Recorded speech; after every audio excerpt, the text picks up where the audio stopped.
In our radio program, Guyana's Oil and You, we strike at the heart of every issue with informed views and credible data. The time is now for you to arm yourself with insightful knowledge on your oil wealth.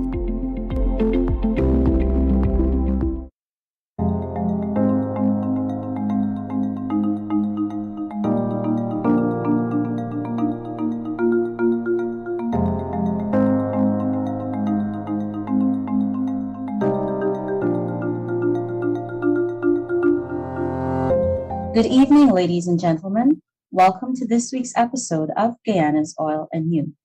I'm your hostess, senior journalist at Kaieteur News, Kiana Wilberg, and tonight we will be placing the spotlight on the PPPC's government's Natural Resource Fund legislation. To help us navigate our discussion for this evening is Mr. Andrew Boyer. He's an expert, actually, on this matter and has advised many governments from around the world. Some of the places that he's advised on reform or in actual setting up of a natural resource fund or sovereign wealth fund. Some of these countries include Lebanon, Libya, Ghana, Mexico, Mongolia, Uganda, Vietnam, Senegal, Timor-Leste, just to name a few. So without further ado, I'd like to welcome you, Mr. Andrew Boyer, to our program. Hi, nice to meet you. Thank you very much for being here, sir. So before we get into the meat of our discussion this evening, can you tell us a bit about some of the places that you worked in terms of helping governments with reform? What was that experience like for you? Ooh, that's a big question. I mean, each context has its own peculiarities or sort of interesting aspects. There's some countries where funds were created, for all the sort of good reasons that funds can be created to stabilize fiscal expenditures or to save for future generations or to create an endowment to help finance a specific, expenditure item like roads or renewable energies or education. And of course, though, they're on the other extreme, there are places where the funds were set up to serve sort of special interests or to become a sort of slush fund for the president. So I've worked in places where at either of those two extremes, and I've worked in places where funds are created maybe for a combination of all of those different reasons. One of the things that's maybe interesting, though, is a lot of similar debates come up over and over, right? Things around, how much oil or gas or mineral money to save versus spend. Who should be managing that money? Should it be the Minister of Finance? Should it be the central bank? Should it be an independent organization? Should the fund be really transparent? I've worked in places like Libya, where there's very little transparency, where people really don't have access to any information around what the fund is doing. And so a lot of rumors are spread. And I've also worked in places like Timor-Leste, where there's a ton of information publicly available and people really feel like the fund is their fund and are very protective of the money in it.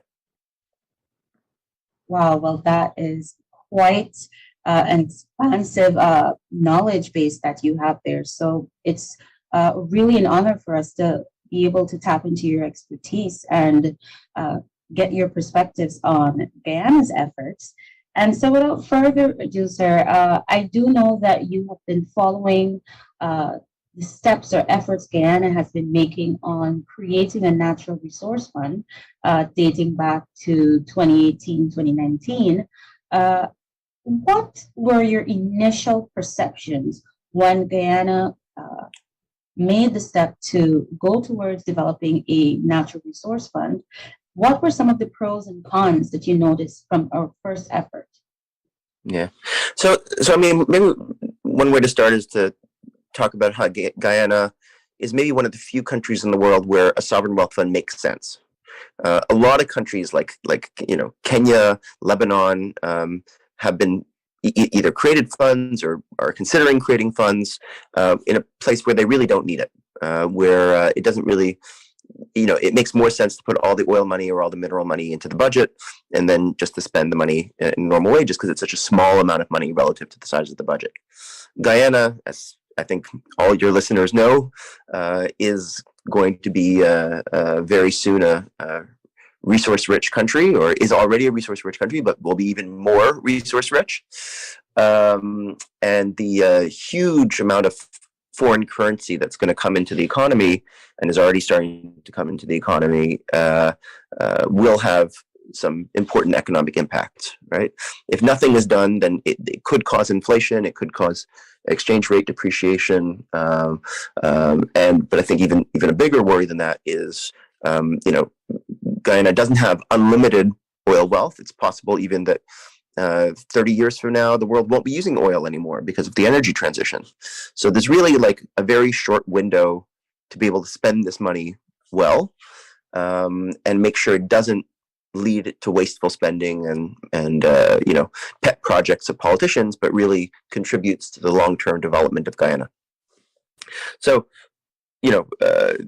clearly Guyana needed a fund. It made sense to create a fund to stabilize fiscal expenditures and to smooth spending over a longer period of time than just when the oil money is collected. The initial bill, the previous government's bill, I mean, we had some comments on it. I had some comments on it. It was maybe to start with the good things. It was a comprehensive bill. It was detailed, which is I think what we'd like to see is not leave a lot of discretion in the hands of ministers or individuals, but to have a lot of rules in the bill. It was that, and I think the biggest, there's a lot of transparency, a lot of really good things in that bill. I guess the biggest challenge from my perspective was that the fiscal rules, how much to save, how much to spend, when to save money, when to spend money, was a little haphazard in the previous bill. It didn't make a lot of sense. And so, we provided some recommendations, and, credit where credit's due. The previous government did, consider a lot of the recommendations that we made. Come now, there's of course a new bill that was passed now, I'm happy to talk about that one. Thank you for noting that as well. How would you say the new legislation compares and contrasts with what was previously in place? Yeah, I think each of the bills has its strengths and weaknesses. There's maybe one weakness that they both share, which I'll talk about, and I think it has to do with consensus building and the process for passing the bill. Okay. Again, I think it's important to start with some of the stronger parts of this bill. Again, like the previous bill, it's very detailed, and I'd say in some ways it's even more detailed than the previous bill in terms of, for example, the investment rules, what the fund is allowed to invest in, what it's not allowed to invest in, what the constraints are around the amount of risk that the asset managers can take.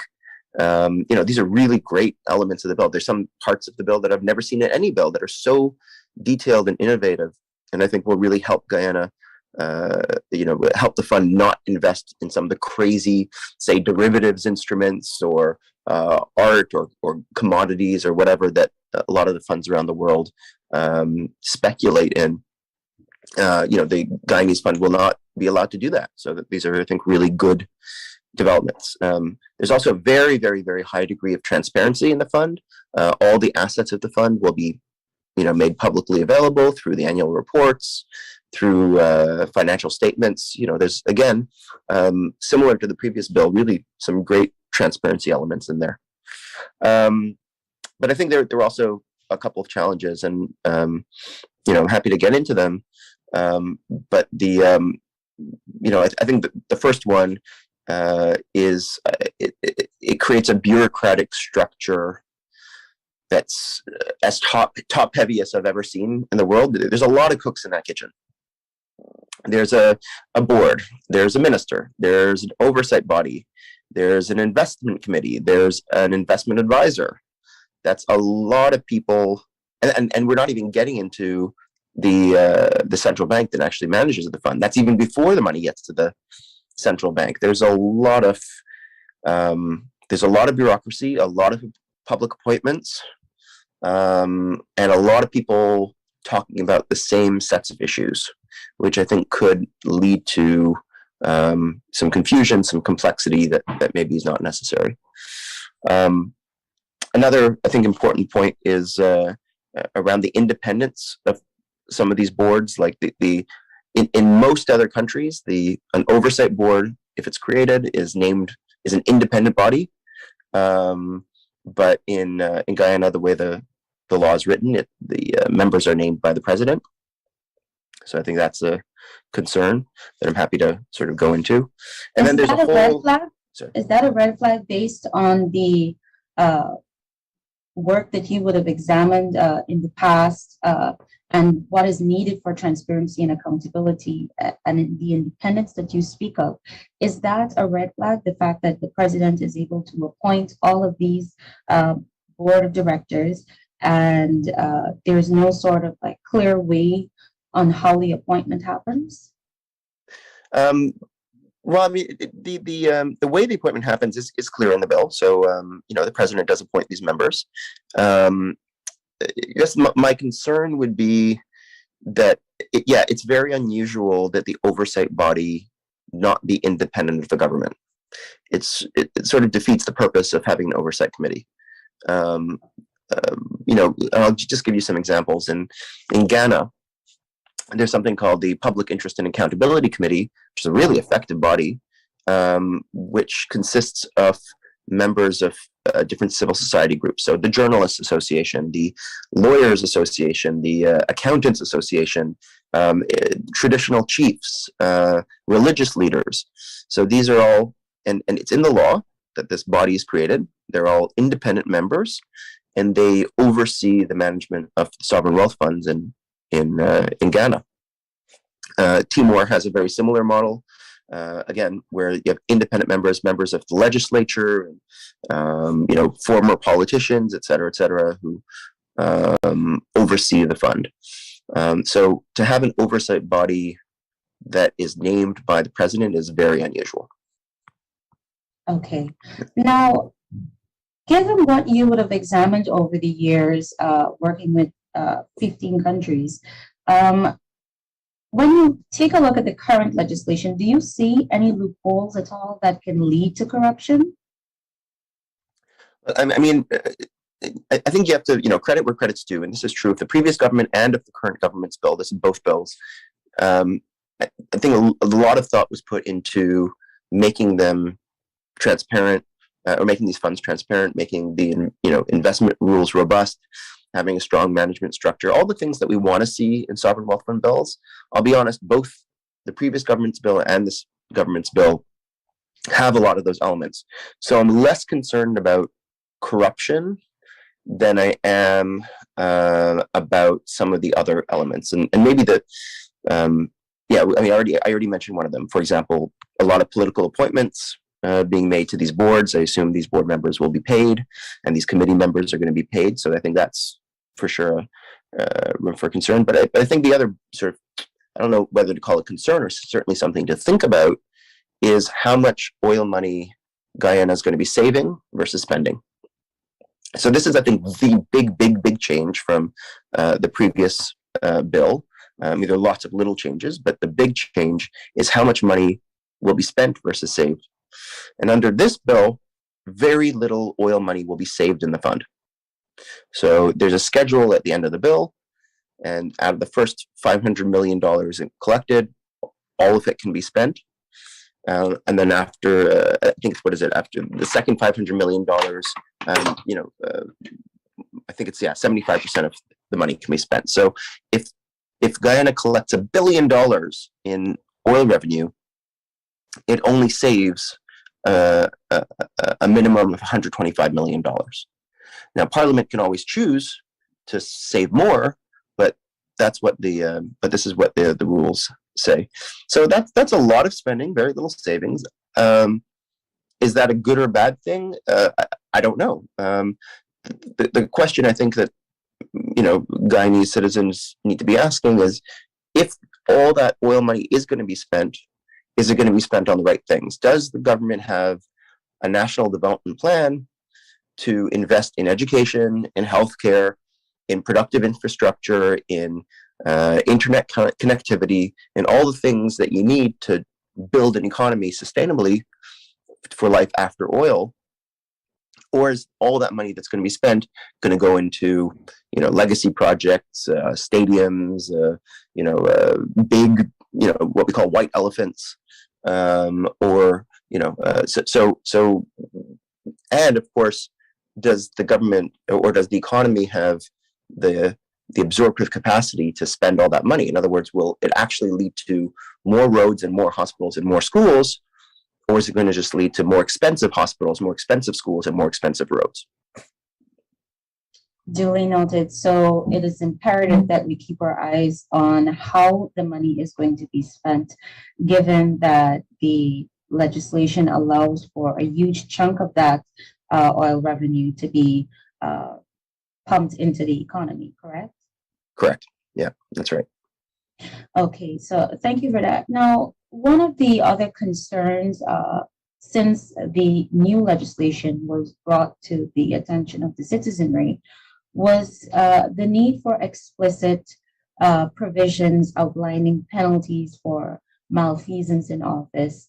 Guyana, for example, and I'm sure you're already aware, has very specific penalties for certain acts that may be done with the oil money, how it is invested, etc. Do you see this as an area of concern, or it's not that much of a red flag? It's tough for me to answer that question because I'm not a Guyanese lawyer. The most countries have laws in place already for misappropriation of or fraud or misappropriation of public funds, regardless of the institution in which it happens, right? If it happens in one of the ministries or in one of the state-owned enterprises or whatever. I don't know if Guyana has those rules. I suspect that you do, but I don't know for sure. And I think those would cover the types of activities that you're referring to. So I'm not that concerned about penalties not being in the bill.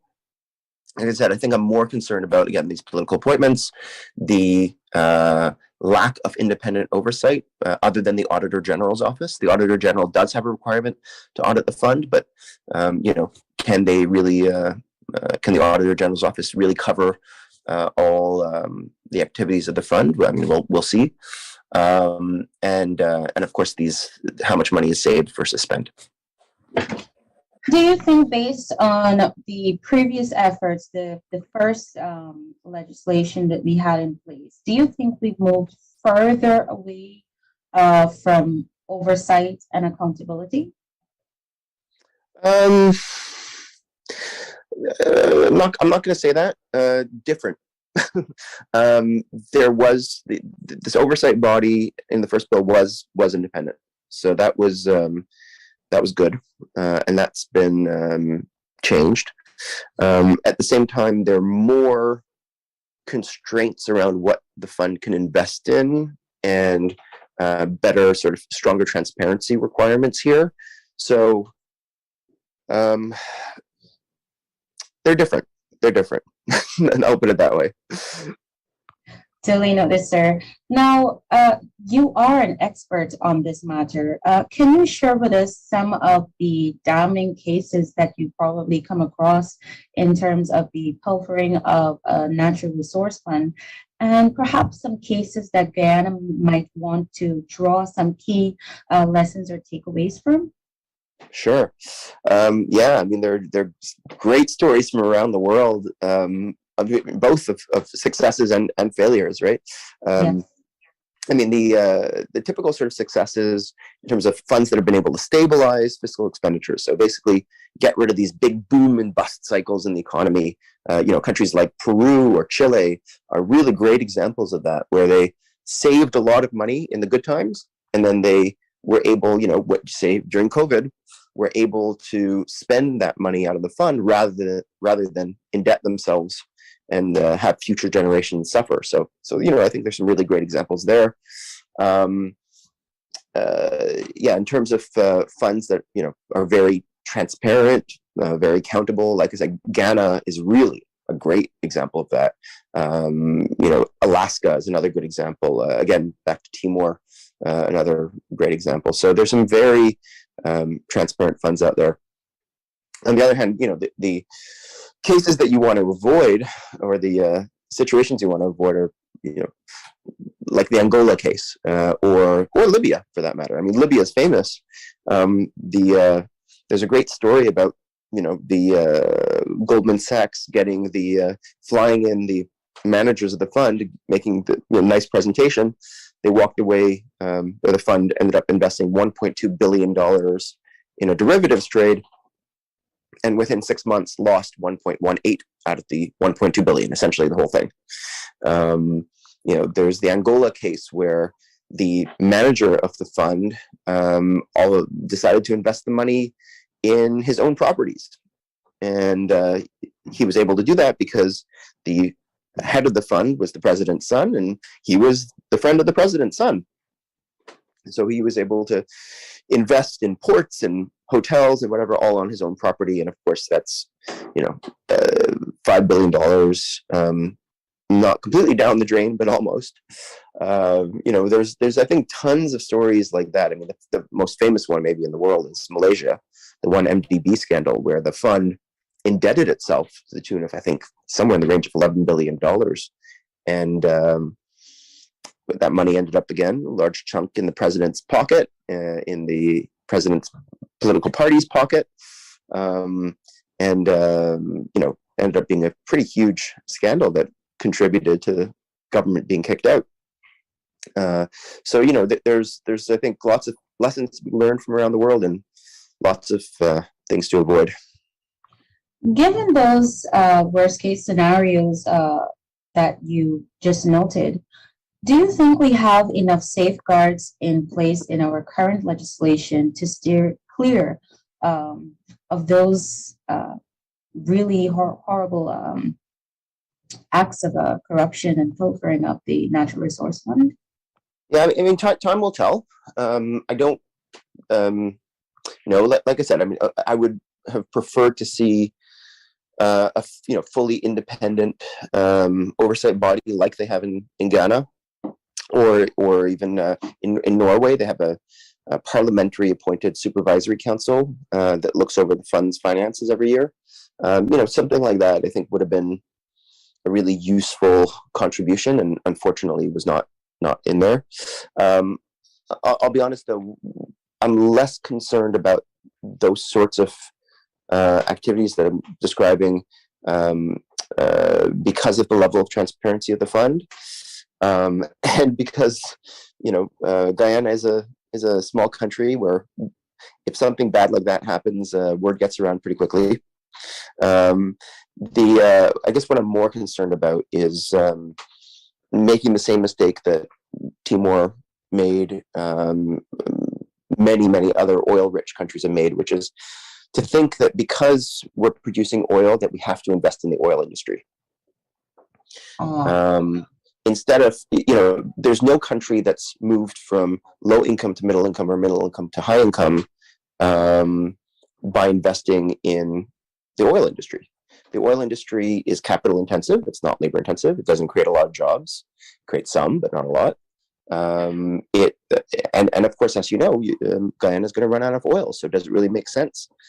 I mean, what I think makes a lot more sense is to take all this oil money and say, look, we've got all this oil money, this one-time chance, put the whole thing into education, into infrastructure that's going to help lots of other businesses to grow, into tourism, into all the other sustainable industries, and small, manufacturing, rum, whatever it may be, and to really focus on those sectors, and to say, look, this oil sector, it's great because it's making us money, but doesn't mean we need to focus on oil. We want to focus on other things. Okay, duly noted, sir. And to conclude our interview this evening, I'd like to ask you for your opinion, your expert opinion. If you examine Guyana's natural resource fund legislation in totality, how does it rate with some of the best pieces of legislation that you have reviewed over the years? It's a strong piece of legislation. It's detailed. Again, and this is not. This was true of the previous version, or the previous government's version, and this version. They were both strong in a lot of ways. Like I said, my biggest concern is not as much around corruption in the fund, because I think there are at least some safeguards. Are there enough? Probably not, but there are some safeguards. The concern I think that Guyana should have is all that oil money that's going to be going into the budget, and all the debt that Guyana is going to be and is already collecting on the back of oil. Is that money going to be used well and contribute to the prosperity of the nation? And I think that, because in the end, keep in mind the way the rules are written right now for the fund, very little money is going to end up in the fund. Most of that money is going to be spent. Duly noted, sir. Mr. Boyer, I'd like to thank you very much for taking the time to speak with us on Guyana's Oil and You. It was certainly a pleasure. I know our listeners really learned a lot tonight. So thank you once again, sir, for being part of tonight's interview. Thank you for the opportunity. And to our viewers on Facebook Live and our listeners wherever you might be, thank you for joining us for this week's episode of Guyana's Oil and You. Please continue to stay safe and look out for us next week again with another special guest on Guyana's Oil and You. Take care.